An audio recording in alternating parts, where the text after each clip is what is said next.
Hello, chat. Today is March 25th, and as you all know, today is the Fall of Sauron Day from Lord of the Rings. Now, here's a question. I think I've asked you this before, and you did not have a good answer. How is it that Middle Earth has the exact same orbit around their star? Well, it's adjusted. They actually have their own calendar system, which I'm not super familiar with, but Tolkien did write about it at length in the appendices of Lord of the Rings. Oh, well, then you're just The spreading. Shire actually has its own totally separate way of reckoning dates, so it's always like a week or two off from our dates. Well, you're spreading misinformation. I am. Wow. Really disappointed in you. Well, it's all business today. Because of the smattering of news that was out there, business was the most active, I guess. But it's mostly about businesses not doing business. Surprise. And one of the, actually, I don't know why I didn't put this in the government section. I should have. But whatever. It's also about businesses. The U.S. Supreme Court has postponed hearing oral arguments in the Google versus Oracle copyright case. That's business. And all other cases because of the thing. It is the first time the Supreme Court has done so since the Spanish thing in 1918. Krista, are you looking at this website? I am looking at it. It's a weird website. I was It's like, awful. It reminds me of like an old WordPress blog from like I hate it. 2012. And then if you close the X, it's the same stories, but just like in blog format. It's awful. Yeah, it's odd. It's mobile first, but also the new design trend, which is FU desktop. Terrible. Terrible. That's odd. Inside.com. I think that was a paywall alternative. Well, we have 3 stories that are the same story. And the story is, hey, peons, you're using too much data. Stop. You have to stop doing that. Amazon Prime Video to slow streaming to fight broadband overload, especially in Europe. And also YouTube goes standard definition by default in Europe because of the thing. but that's not all. And also, Netflix is going to reduce EU bandwidth by 25%. So you might be thinking, ha ha ha, it's these ISPs' faults for not deploying caching servers because all of these services make it possible for the ISP to have a local caching server. The problem is that most ISPs oversubscribe their last mile bandwidth by a lot. So even if the bandwidth that they're using comes from the ISP's data center, like the local customer hub, chances are it's still overloaded. There's another dimension to that too, is once you're this far into this thing where you don't leave your house, you're through the Netflix like top 15 catalog, and then you start looking for old stuff, and that stuff might not be cached. Depends on how big the cache is. I may have downloaded Contagion to watch later. I think that that was Netflix. They actually had a blog post about that because that movie is suddenly like the most popular piece of content everywhere, and Amazon has made a bunch of money selling it. Netflix doesn't have it. Yeah, Netflix doesn't. You have to get it from Amazon Prime. You have to rent it. That's what it is then. There was I guess Amazon did the blog post, and they were like, yeah, this has become the most popular movie on the platform for some reason. Some strange, weird reason. Do you think that we'll learn from this? No. And maybe the ISPs won't just do the bare minimum in terms of servicing the customers? There's not a chance. No, they're going to need a bailout. What Please about- bail us out. What about the banks who only keep the bare minimum of cash? Do you think they'll learn anything? No. They're also going to need a bailout. I I've gotten it. I always like to comment on like the juxtaposition of like the one thing is not like the other, but then they're really similar. The people who do like the janitorial and like stock the stores and that kind of and like the nurses and medical people, those people are single-handedly saving society, and everybody else that's like, I have enough money to ride this out, they would be like, none of that would matter if it wasn't for the people that are still working. And it's interesting, I think. Oh yeah. If it weren't for people trucking and stocking grocery stores, it would already be. I'd be already killed for sure. Yeah. I am definitely like thinking about my spring garden differently now. We'll say that. I'm like, maybe I should really work on that this year. You know what, Krista? Other people are also thinking about your spring garden at this point. I'm wondering how expensive an arsenic test for soil is at the new place. It's like I could go have a little tomato patch. That'd be nice. You could do a hydroponic setup in the basement. Yeah, or the bunker. I mean, as long as you have power and water. But you got to think those things would go pretty soon after. There's so much room for solar. Grow lights off of solar. I guess if you had a lot. You'd probably be more efficient to just build a greenhouse instead of trying to power a bunch of solar lights or grow lights. Yeah, but other people could see that. Now, Krista, you admitted that you did something very foolish because you underestimated the quarantine. Yes. Oh, yes. I left my iPad at the office. I also left my webcam at the office. That's why we can't see you. You know, we almost wheeled Stacy over here as like an effigy, and it's like, you know, That would have been perfect. if you had a green screen, we could have just green screened your head and shoulders right on her body. The problem with Stacy is her knees don't bend. Yeah, she just kind of stands straight all the time. We could have done a standing news. That probably would have been more interesting anyway. Well, Krista, you're not alone because a lot of people have lost their iDevices because they foolishly had them repaired at the wrong possible time. People who left devices at the Apple stores for repair, they can't get them until the stores reopen. As you may know, the Apple stores have all closed for the thing, and if your stuff was there, oh well. You think we'll have somebody like smashing into one? It's like, I gotta have my iPad. No, I think the most entitled people will probably email Tim Cook directly, and then Tim Cook will probably just send them a new computer. It seems like they could ship them. Yeah. Assuming anyone's there, they're probably not considered a essential business, though. Did you see what Best Buy is doing? Best Buy is like, you can't come in the store, but you can shop from your car, you can shop on your mobile phone, you can shop online, and then you can pick it up and we'll bring it out to your car. And if you want to do home delivery, we'll bring it to the porch and leave it on your porch for you. I get emails from the vet here because, you know, where I took my cats there, and they're like, we won't let you in the door, but if you come and just like sit your pet outside of your car, we'll come and get the pet and bring it in. That's what my dog's vet is doing the same thing. They're like, you know, I bet that's like a dream if you're a vet. It's like, finally, I don't have to deal with these stupid owners. I just get to see the animal. Are we sure that animals aren't carriers, though?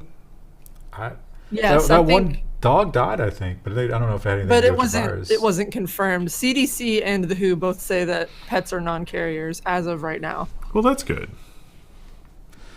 Well, we talked about Amazon in the last episode and how they are paying the extra $2, but they are killing it during this time because guess what? People are stuck at home, and you know what's fun to do while you're stuck at home? Shop on Amazon, and because of that, they're going to have to actually hire. They have to actually hire into the madness. Amazon to hire 100,000 warehouse and delivery workers amid the shutdowns. The company's going to raise the pay by $2 an hour for warehouse and delivery employees through April. Although it's different, the overtime pay also goes up. So like your regular hourly goes up, and the overtime pay also goes up more than $2 an hour if you're working overtime. Something weird like that. I guess if you're one of the existing people and you're just killing it on overtime, you don't want to see these people get hired because you're making a ton of money. Yeah, I guess that's true. Although you might also be dying. So yeah, it's like that working 20 hours a day catches up with you eventually. Yeah, especially if your lungs don't work. Yeah. This lady in the picture on this has impeccable nails. They won't stay that way very long because they've shut down all the nail salons in the state. But you think she packs and ships? you know what? I don't think so somehow. Someone with nails like that, no. Think she's a hand model? Yeah. They're like, listen, we'll pay you a lot of money to come out to the train station or the airport and take this picture. She has great hands, but a kind of a bad face. And they're like, you know what? We're going to put you in a mask. Just put on that mask. Well, a lot of, we heard about when the thing happened in China, a lot of companies were like, okay, listen, this is serious. We're going to stop making whatever it is we make and just make masks. And I was impressed that they could turn that around so quickly. But it looks like American companies can do the same thing. Razer, the gaming peripheral folks, that we've done stuff with them before, has shifted some production to surgical masks amid the thing that's currently a problem. And the company is going to donate those produced masks to frontline healthcare staff, which is awesome because there's a shortage. And it wasn't like the factories were just languishing. They're like, no, we're killing it. Turns out a lot of people are getting into PC gaming right now. But, we just want to do our part. So they're going to donate so many hundreds of thousands of them to hospitals. So that's cool. It's crazy nice how to quick see. they could retool that, too. Yeah, it's very impressive. Although, people who don't like Razer products are going to probably be like, yeah, the mask's going to be faulty. They're They're going to fail after a month. They're RGB. They're using rainbow thread. That'd be great. There's like a sexy girl in the packaging. Fantasy armor. Well, some software companies are also benefiting greatly from this whole ordeal because they sell something that allows you to collaborate from home. Microsoft Teams passes 44 million daily active users, thanks in part to the thing. So, Teams. Previous record was 20, I think, 20-something million. Yeah. Slack and other collaboration tools are also online. My favorite thing about this is that the people that have traditionally been sort of anti-work from home are now having to use like precise language and instructions, whereas before they could just be ambiguous and be like, no, you didn't understand. And it's like, well, no, you weren't precise. And when I asked you to be precise, you got kind of huffy. So it's like, oh, now no one has any idea what's going on. And you can't play your little mind games because there's a record of it. This is great news for Microsoft Teams. You know, if only you had some sort of advanced warning that all this stuff was going to happen, and then you could have bought stocks for there have been several people teleconferencing that have made a lot of money on Robinhood the last little bit with the Except it was down for all the big days. Yeah, well, yeah. Even with that though, I mean, it's still like 5 can turn into 8 easy. But that's not advice to buy. Jesus Christ. Yeah. You're catching the guillotine, not the knife. This ain't going to get better before it gets worse. So don't take that as us giving you advice to buy stocks. Yeah, we definitely are not. that was a joke about other things, but yeah. Some software, on the other hand, has been impacted by this whole thing by them just saying, you know what, we're out. We'll talk to you later. For now, we're done. Google pauses Chrome and Chrome OS releases due to the thing. So, due to adjusted work schedules at this time, we are pausing upcoming Chrome and Chrome OS releases. Yeah, we can I live like with the that. stock photo with like the haze of disease. What about this ring of darker blue around the circle, Yeah. shining around the edge? I really think that the artist, like with the darkness coming from the edge, there's a sort of ominous feel to this image, like the darkness is coming. Yeah. That's what Krista just said. Oh, and so we talked about GameStop, and GameStop was kind of like, you know what? We don't really care about our employees. What we care about is money, and we're in a business that's failing, so we really need that money. We really need it. So you guys just keep working. And the authorities showed up, and they're like, "What are you doing, idiots? What? Get out! Get out!" Shelter in place order, essential businesses only. And it turns etc., out etc. other businesses expected that, and they're like, you know what? We got a plan for that. AT&T gave California stores talking points to explain to law enforcement why they're opening. Explain that AT&T is an essential business and that those restrictions don't apply. Turns out, no, it's not. It's not essential. And you might think, well, communication, you need to go in and talk to your AT&T people if you have a phone issue or whatever. You just call it. These were actually resellers. Yeah. It wasn't the official AT&T stores. They were telling the resellers, hey, keep selling AT&T. Here's how you get away with it. We're going to make so much money in data overage caps.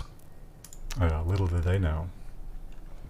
We have just a couple of mild hardware stories, but really, if this hadn't been planned for months, I think they probably wouldn't have bothered. And also, you can't actually order these right now. These are just for the builders. Yeah. So it's not as risky to release this right now. AMD launches the Ryzen 4000 series for laptops. Zen 2 Mobile unleashed with big performance gains. And this is from Hot Hardware. I can't wait to get my hands on some of this hardware, but I think that's going to be really hard. So AMD showed off this hardware a couple of weeks ago, and it's supposed to be in like Best Buy and stuff by like now. Undoubtedly, there have been delays. You'll have to do a video about how to disinfect it when you get it. Yeah. There have been some leaked benchmarks and stuff. The benchmarks look incredible. The numbers officially from AMD on this look incredible. And, you know, inside of AMD, it's got to be like, man, Intel's having all these production problems and they are having trouble. Even like Intel's got 10 nanometer laptops out there now, but the performance of these looks incredible. The one variable was battery life.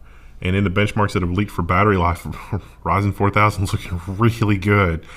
and you gotta. It's like it's not fair to AMD. It's almost like the Twilight Zone episode. It's like there was time now. There's time to.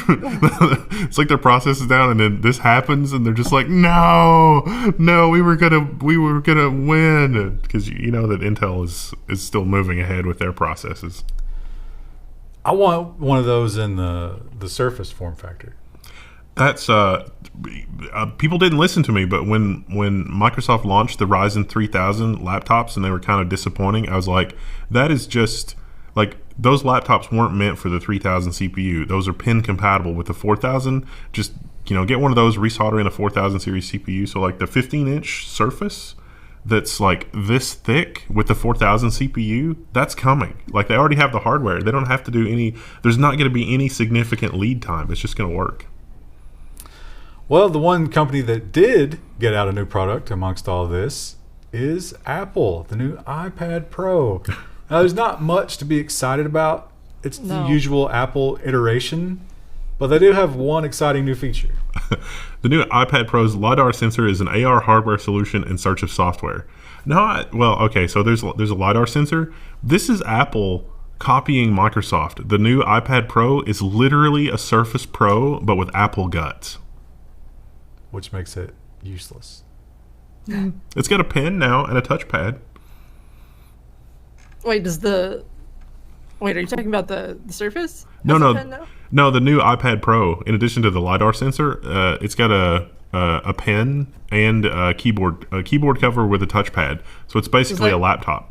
But does that come with it, or do you buy each of those things separately? Because that's the way it's always been in the past. No, you buy it separately, but technically you buy a Surface with the keyboard separately as well, which is dumb, but that's just how it is.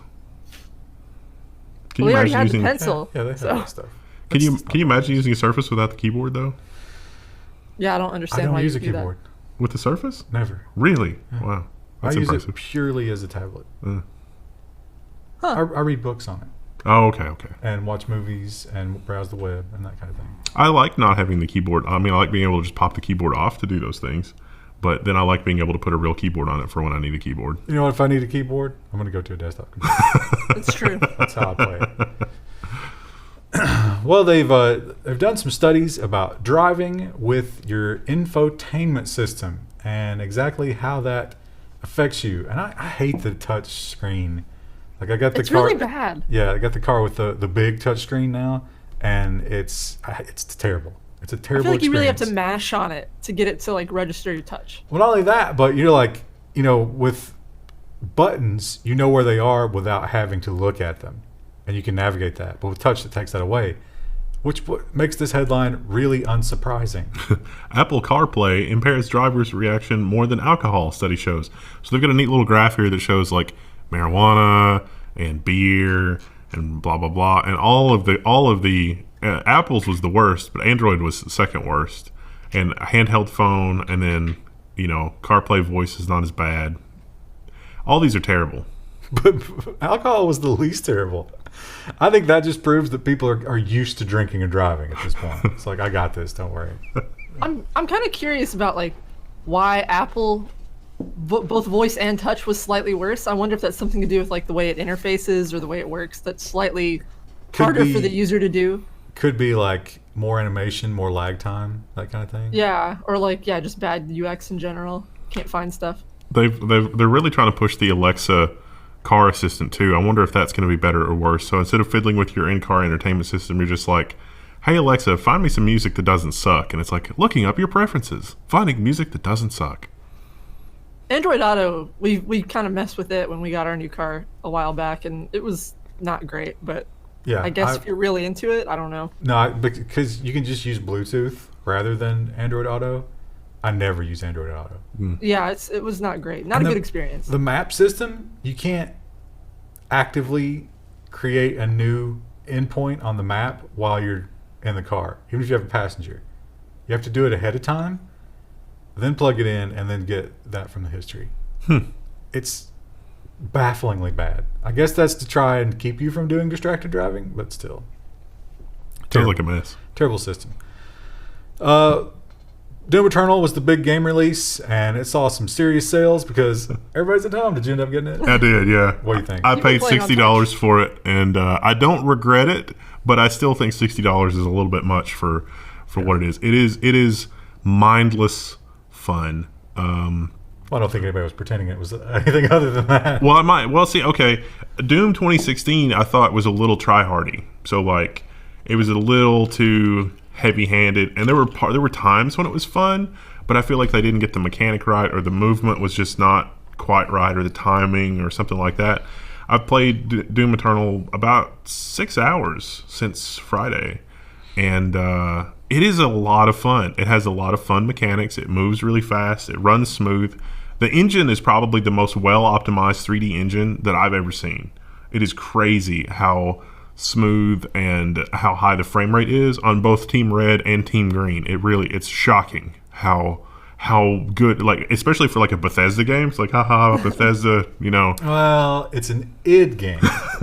Id really knocked it out of the park. Bethesda, as usual, fumbled it at the 1 yard line.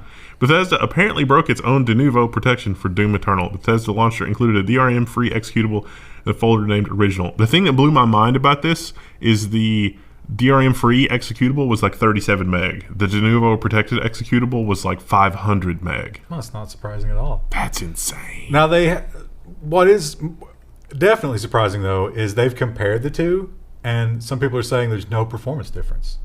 Usually you would think de novo would cost. On other titles, de novo has definitely cost a lot of performance. But, of course, some enterprising people, it's been patched out at this point, but some people found it and made a copy of it. And so now the pirated version of Doom Eternal is just the most simple thing in the world.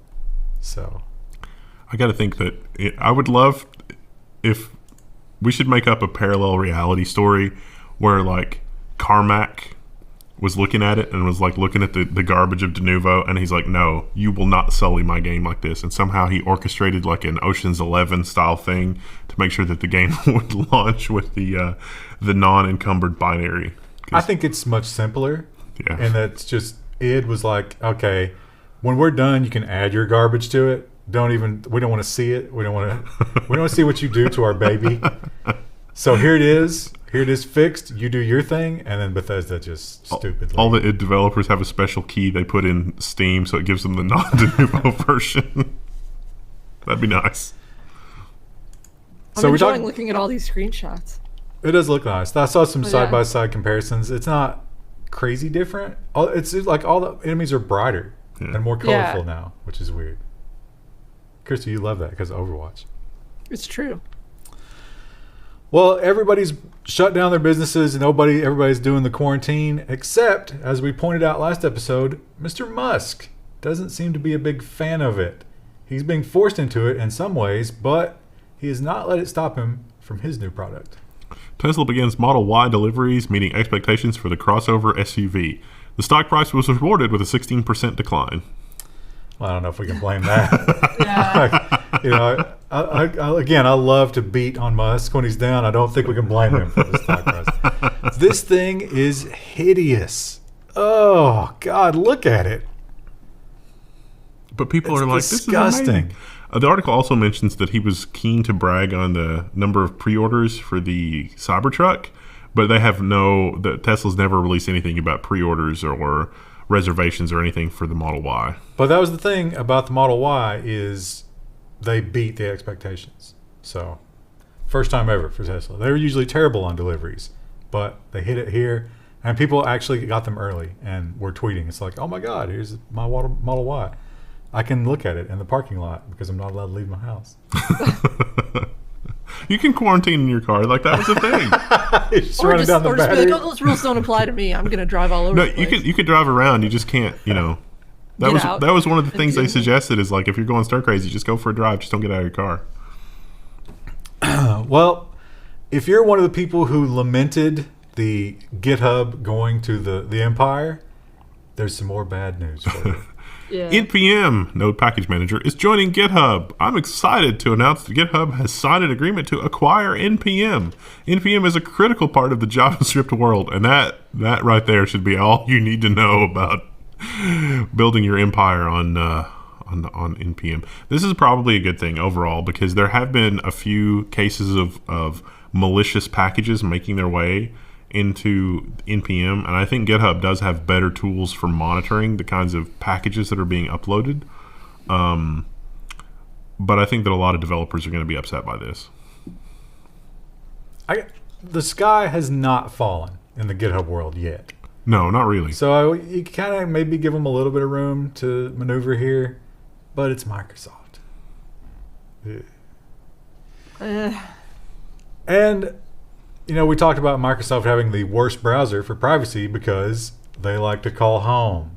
Well, Firefox is not the best, but one of the best. Brave beat them out. And Firefox is all about privacy and security. They're really going the whole 9 yards, even to the point they're like, hey, some of this old stuff, just cut it out. Let's get those tumors out of here. We're going to be sleek and fast and secure. Firefox to remove support for the FTP protocol. Mozilla, we're doing this for security reasons. FTP is an insecure protocol. FTP is not necessarily an insecure protocol. It is older, but it does introduce a huge number of lines of code to the Firefox code base, which could be exploited by criminals if they find buffer overflow or other types of coding issues within Firefox. So cutting out that is not really going to be a big deal. There's a lot of other FTP programs, and you can add back the functionality with an extension. So, well, you can still use it. You can turn it on in the config for now, yeah. But eventually they're going to cut it all the way out. Yeah. I should have put this story after the Model Y story. I was clearly I noticed that, but I didn't say anything. But oh well. I mentioned it the last episode. Yeah, this was. Now I don't know if this has changed. There might be an update. We can't tell because there's the Business Insider doesn't want us to read the story. I think maybe he backed off on this, but this was a really bad headline during a bad week. Tesla workers must use paid time off to get paid if sick and or if they're scared or if they can't work. So I think that Musk is going to do what Bezos did, which is you can use PTO, but if you're actually sick, bring in a doctor's note and you still get PTO. You get PTO, but it doesn't count against your accrued PTO, which is Good actually luck getting that test. Yeah, that's actually really awesome because I hope that the feds make it so that your unemployment insurance covers that situation because that would be great for small business owners. Like small business owners have the whole unemployment insurance thing. So like if somebody does get sick, having that insurance policy in place to be able to handle that would be great. But nobody's unemployment insurance policy has that. I think they're talking about expanding like $200 to get tested. That's supposed to be free also. Is it as low as 200? I thought it was like 3,000. That's the last I heard. Yeah, it's supposed to be. The cost is supposed to be very. Well, I mean, who knows? Yeah. The one lady, the articles that I've seen so far is like uninsured lady that definitely, absolutely, really for sure had it, billed $35,000. And it's like that was for her treatment plus her test. But if you're not super sick, then what they're going to tell you to do is just go home. Yeah, and stay home. So if you're sick, why don't you just stay home? Why bother with the test? Unless you have to be around other people for some reason. And Tom Hanks was hospitalized, but he got out after a few days. Is he out? I thought. I guess he's quarantining at home, right? Yeah. Yeah, I think that he's considered recovered, but this has just really highlighted how terrible Musk really is. Because he also was like, "We'll make masks if we have to," but it was clearly like. Just so he could keep his factory open. It was really shady. But he also tweeted all those tweets about, it's like, if you're afraid of this, you're stupid. Yeah, it's just a flu. You need to calm down. Those blah, didn't blah, age blah. too well. They didn't, yeah. No. I mean, to be fair, we were kind of that way too, but it really ramped up quickly over the last week or so. I don't know. I feel like I've been... He's still tweeting that now. I've always felt like, hey, it's fun, and let's joke about it because, guy loves humor. Keeps you from being too dark. But in the back of my mind, I was like, maybe this is a little enough to be nervous about. And I'll tell you, the proof that I'll give you for that is without ever buying more than one per trip, 52 rolls of the big toilet paper. I got started way back in February. Yeah, our pantry's fairly well stocked. We haven't really been too freaked out yet, but I'm sure that will change in the coming months. If I'm by myself here at the office, we have enough to take me by myself until the end of August. That's toilet paper, not food. I might take it. Yeah, you did admit earlier that you're out of pot pies. Yeah. Well, we've always had the grocery delivery for the snack room at the office, and the last few times they've just been like, nope, you don't get any of You're this. gonna have to go and go into the miasma like everybody else. The belly of the beast. Your Nestle water, I mean, it's been a battle for over a month to get them to service the standing order for Nestle water. I have 5 cases. Yeah. I've been refilling our water gallon jugs with just tap water, just in case. Disgusting. But listen, we might need it. We probably have 5 gallons of distilled water in the basement for water cooled PCs. But I mean, you could drink that if you had to. You don't get your electrolytes. Yeah. You have to take a shot of salt and drink it. Well, we can hate on Musk all we want, but one thing he is good at is putting those satellites in the sky, and he hasn't stopped during the crisis. Falcon 9 rocket overcomes engine failure to deploy Starlink satellites. He also missed the landing, I think, on 1 or 2 of the components. Well, the engine failed. Yeah, so not surprising. This was, the 9th run for that rocket? So, eventually, I guess they fail. Yeah.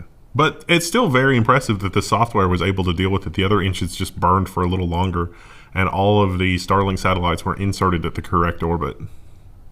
That's seriously impressive.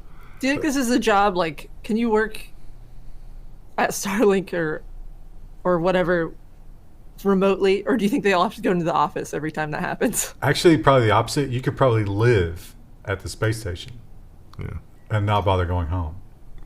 Can you imagine if you could control the rockets from home? That seems like that would be that'd be like a security problem. A little bit of latency. What's your ping?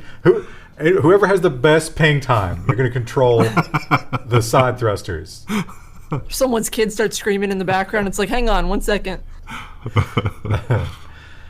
Not too much to talk about in the business world other than, collapse. But one company did take advantage of some stock sales that they did recently. Fox is buying Tubi for $440 million using cash from the sale of their Roku stake. So, I didn't follow this 100% because they had a quote here from the Roku team, and they're like, "Oh, we've always been closer teams with close partners with Roku since the investment, but with Tubi coming on board full time, we're going to keep them separate and we're going to work even closer to just sort of do our bidding." Like Rupert Murdoch was commenting on it directly, so I didn't really understand the. No, Roku blew up in terms of value. Okay. So I don't think they sold everything. Oh, okay. They made enough money off of Roku. They're still involved with Roku. They snapped up another. Okay. Yeah. So, some of the Murdoch quotes made it sound like that they had given up on Roku and they were just going to roll Tubi. Well, they have a minority stake in Roku. They now own Tubi. Okay. So they are fully in charge, and Tubi's going to get Fox assets. Do you think that was a thinly veiled threat for Roku then? Maybe. Yeah, I'd never heard of Tubi before, but I guess I don't know. They're really putting their eggs in the basket. You gotta. I guess it would make sense if Fox had also been negotiating with Roku, and Roku turned him down. Okay, what Murdoch was saying makes more sense because if you assume that Murdoch was trying to do the same kind of maneuvering with Roku and sort of having them go against one another. But Roku can pull in all kinds of different content platforms. Yeah. I think Tubi is one of those content platforms. Yeah, Tubi's so it's more not like quite. They're not competing products necessarily. They could be, depending on how. I don't. Does Tubi have their own hardware? No. Tubi has the audience, and that's the thing that matters. Well, you could run Tubi on Roku. Yeah. For a commission or something. But Roku has some of their own, or at least they used to. They had some of their own radio stations, their own branded stuff. So you wouldn't have, if you had full control over Roku, you wouldn't necessarily need Tubi if you could have the Roku push the Rupert News Network. Yeah, that makes sense. And they might give them Fox Sports, which would be huge. Yeah, that would be pretty big. Well, final story again, a little bit lackluster, but it seems like, so when it comes to the piracy game, it's always risk reward, right? You know that they're going to be coming for you. In the meantime, you hope to gain enough viewers to get to push whatever it is that you're pushing. And it seems like with the lockdown, Popcorn Time has said, I think it's time. We're ready. Popcorn Time. The once popular Netflix for piracy is back. Who knows for how long though? This is there's not really a lot else to this article other than it runs on torrents and Great interface. Yeah. For a piracy front end. I like that the screenshot has Thor the Dark World. That's a movie I really want to see right now. Is that new? No, not at all. And it was not good either. It's interesting. Someone's probably going to be salty in the comments about that. Maybe they really liked it, but I did not care for it. All the theaters are gone. So now they're pushing current release movies into... Oh, yeah. Oh, we should have had a story about that in business. I saw that. Because it's doing well, and the studios are like, I don't understand. This is doing well. Well, I mean... I think Emma, which was like a Austin adaptation, I think it was put on there. I can't remember what other movies were pushed onto that. It's doing well, but at the same time, captive audience. So can we really measure correctly? Literally captive. Well, Friday will be Nonsense and Robot. We haven't done Robot yet. I think, right? Yeah. And so stay tuned for that. Thank you for staying tuned. Thank you, guys. Again, they have no choice. Nervous laughter. They've got nothing better to do. Hang in there.